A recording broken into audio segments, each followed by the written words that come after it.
Oh, I hope that your interviews with your public health nurses are going well and you feel like you are on track with this course.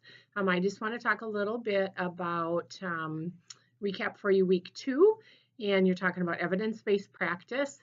And as nurses, you know that it's important. You have to start with assessment. You have to understand how things are done and if they're being done appropriately, if there needs to be changes or not, in order to take it from there with developing a different plan of action with an evidence-based project.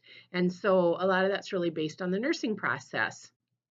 And as I think I said before, nursing at Northwestern College, the assessment process starts, or the nursing process starts with relationship. You have to develop that relationship first before you can take it from there. So hopefully you are starting to develop that relationship with your public health nurse. The interviews are going well and you feel like you're on track. So I just wanted to visit with you a little bit about week 3 and 4, because I know you like to, some like to plan ahead, or depending on what your work schedules, family life is, it's good to have a little heads up about it. So in week 3 and 4, what you're going to be doing for your clinical is either your county or your community assessment. And so if you live in a large city, you can do that. If you live in a small town, then you probably would rather do a county. And part of the reason for that is it's just going to be easier to find the data, the information that you need.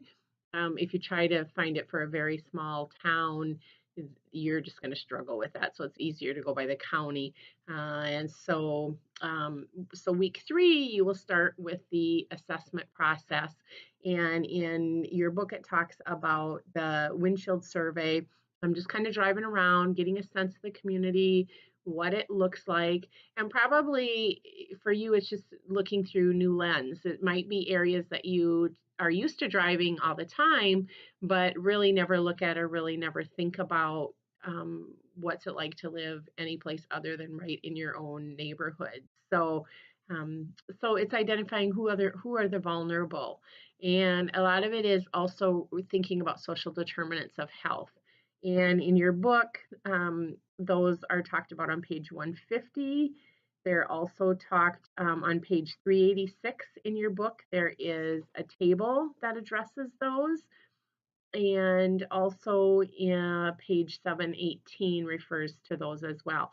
But it's really things like looking at how or what impact do economics have on you, your education, think about it, your reading level, your health literacy, how that has an impact on those that you encounter in your various settings, and that also has an impact on community health as well. So what's the family, what's the social structure, what kind of community support is there, what are the resources, what's the health of the community, and what is the access to health care, and then what's just kind of the general neighborhood or that environmental assessment. And page 150 in your book talks about health disparities. And you will definitely find in various communities, or even as you guys are sharing your PowerPoints in week 4, that there will be a big difference between different communities, what resources they have, and that kind of thing, which ultimately will impact the health of that community. Chapter 18 will be an excellent resource for you as well. I would encourage you to look at chapter 9 on page 211 to 214.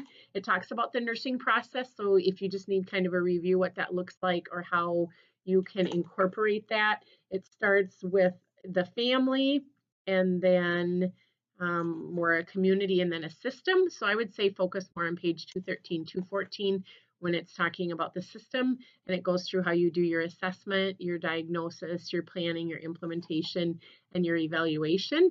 Obviously, for this project, you are just going to be doing the assessment. Then you can come up with what you identify as a main issue or priority, and how you would plan some implementation, or what you would recommend to be done with that. But because obviously you're not going to put it into place or into play, you won't be able to do the evaluation, but I do want you to identify how you would evaluate it, even though, like I said, you won't actually be doing that evaluation. So, also think about who are the vulnerable in your community. Is it disabled? Is it the youth? Is it the elderly? Are there people with disabilities? Are there,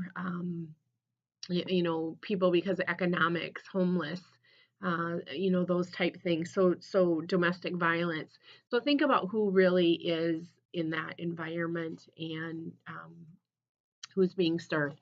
So what the actual project looks like. So like I said, week 3, you're going to start with your assessment. Windshield survey is discussed on 408. And then 409 is the community assessment model. And that's what you're going to want to look at as you go through the project. So you're going to begin with defining the community. So kind of an introduction. Who's your community? What's the demographics? That kind of thing. What's it look like? Who are the people that are there?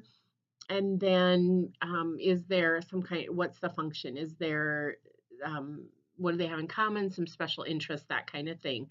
And then you will go on from there with the data gathering.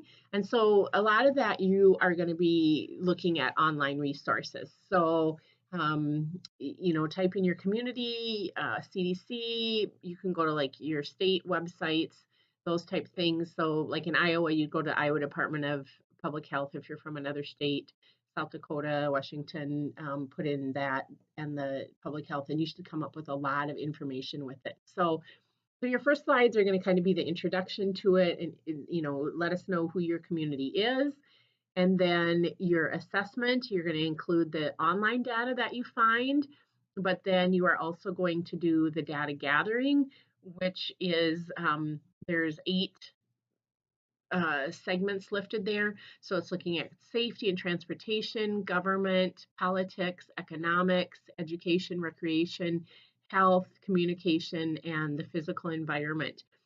So then I would just recommend that your first slide or so, you tell us about your community, give us some general data from what you found, and then your next slides, you'll address these 8 areas of the community. So after you do that, then you will kind of look at everything that you've gathered, all your assessment that you've done, find what your strengths are, areas that could be improved, and then kind of determine from that what you see as the diagnosis or as the main problem. List that, and then come up with your plan and your interventions, what you're going to do about that. And then, like I said, also include your evaluation. So